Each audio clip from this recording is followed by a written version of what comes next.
Even as the nation's fight against COVID-19 pandemic continues, the national politics remains in crisis.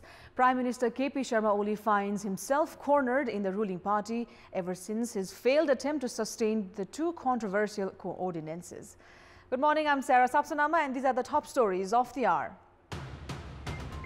Dahal and Nepal camps in the ruling Nepal Communist Party not convinced with the proposal floated by the Prime Minister. The disgruntled faction says no logic behind the Premier's proposal.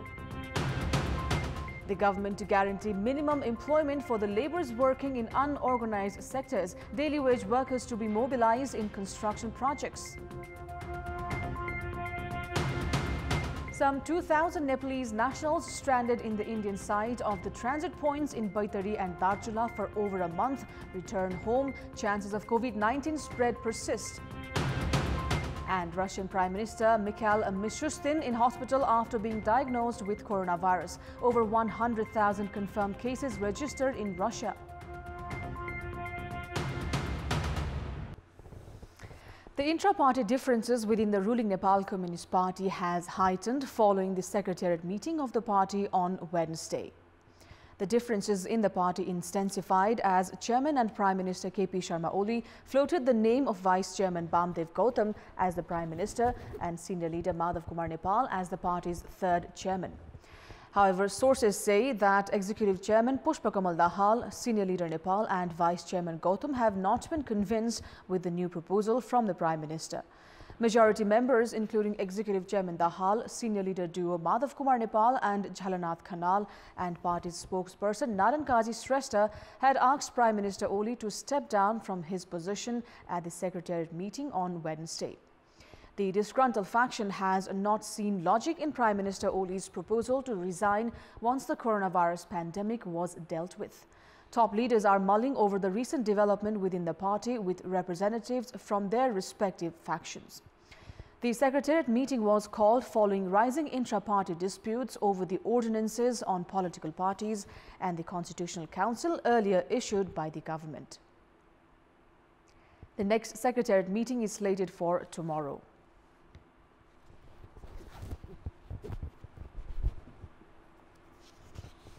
And moving on, Standing Committee member of the ruling Nepal Communist Party, Raghuji Panta, has said that there is no constitutional provision for party's Vice Chairman Bamdev Gautam to become next Prime Minister of the country.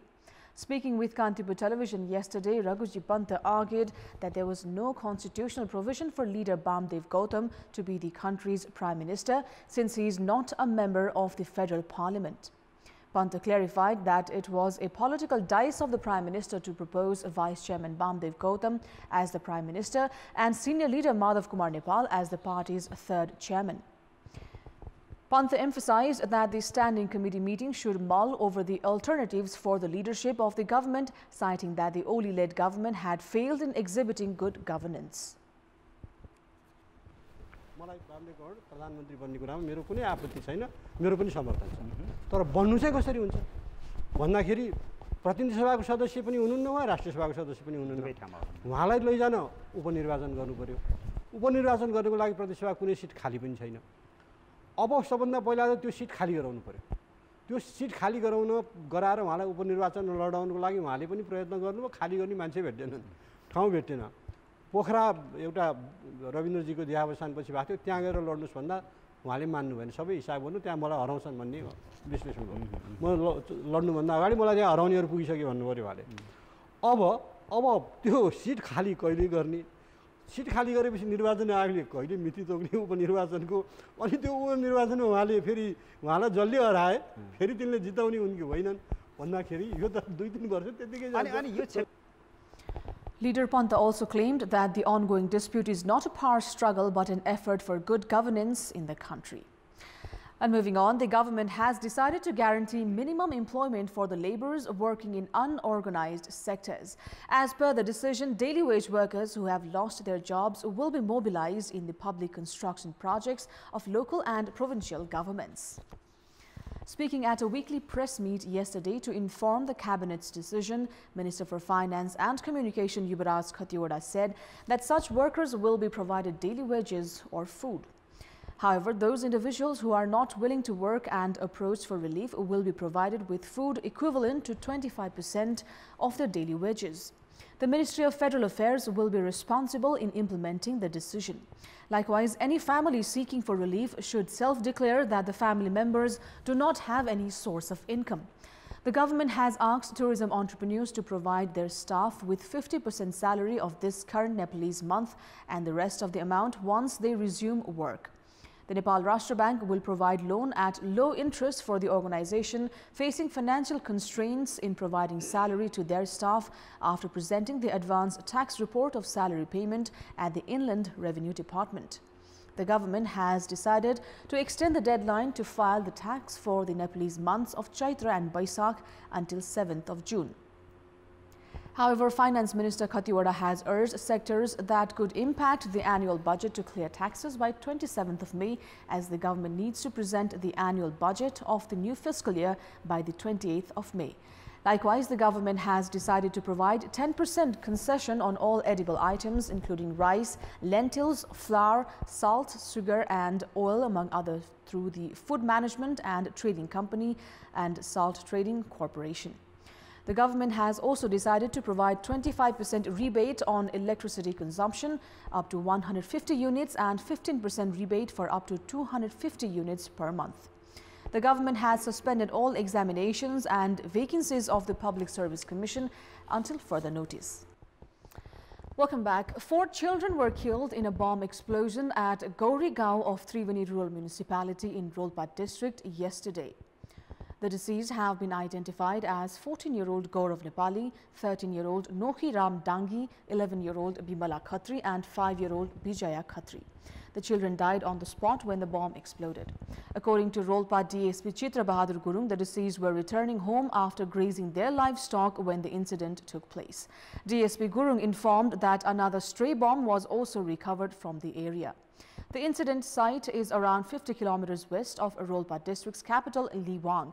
More details on the incident is still awaited. And moving on, some 2,000 Nepalese nationals who were stranded in the Indian side of the transit points in Baitari and Darchula for the past 35 days returned home yesterday.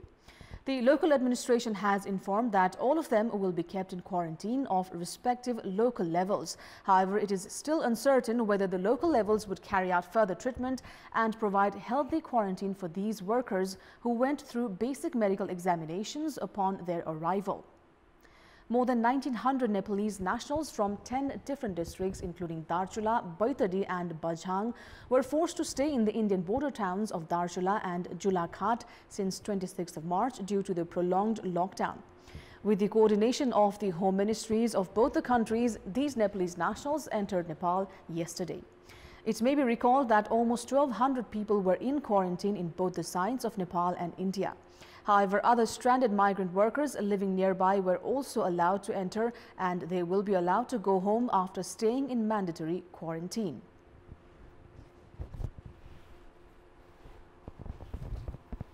काउन्टरपार्टसँग हिजोको मितिर आजैसम्म पनि हामीले कुरा गर्दा उहाँहरुमा कुनै जोखिम देखिएको छैन र अहिलेसम्मको स्थिति राम्रो छ। यहाँ पनि हामीले थर्मल गनको प्रयोग गरेर अवस्था स्थिति पनि अहिले तत्काल सबैलाई लिएर मात्र हामीले डाटा इन्ट्री गरेका छौं। उहाँहरुको चाहिँ ट्राभल हिस्ट्रीलाई पनि हामीले सबै जानकारी राखेका छौं। भोलि बिहान कसैको संक्रमण देखियो भने हामीले चाहिँ उहाँहरुलाई चाहिँ ट्र्याकिङ गरेर ल्याउन सक्ने अवस्थाको हामीले म्यापिङ गरेका छौं। त्यो भएको हुनाले अब तत्त ठाउँका जिल्ला स्तरीय संयन्त्रको क्वारेन्टाइनमा बसिसकेपछि उहाँहरुलाई र्यापिड टेस्ट गराइन्छ। 14 दिन भित्र उहाँहरुलाई र्यापिड टेस्ट गराएर हामीलाई सहजीकरण गरेर उहाँहरुलाई आफ्नो स्थानमा पुर्याउने योजना। The local levels will be responsible to take these migrant workers to their respective hometowns. However, the locals in fact have complained of poor screening while entering through transit points. Likewise, some 22,000 people have entered from different transit points of Sudur Paschim province in the past 1 month. Swab samples of 15,000 individuals of this large mass have been tested so far. RTT tasty गरेर छोड्ने भन्ने जो निर्णय भएको छ त्यो RTT त्यति विश्वसनीय नभएको हुनाले यसमा स्वाब परीक्षण गर्न अनिवार्य भएको छ र यदि जिल्लालाई र यो देशलाई यो कोरोना संक्रमण बचाउने भने प्रत्येक आज भित्रका प्रत्येक नागरिकको स्वाब परीक्षण गर्नु अनिवार्य छ।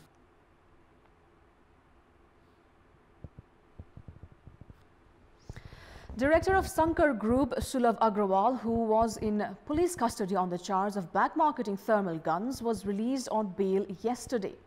The Kathmandu District Court ordered the release of Agrawal yesterday on bail amount of 2.55 million rupees.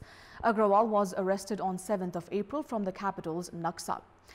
He was accused of trying to sell thermal guns at 15,000 rupees per piece, which was 4 times its market price. Agrawal, who is also the honorary consul of Turkmenistan, still faces money laundering charges. The police will hand over the investigation file to the Department of Money Laundering Investigation.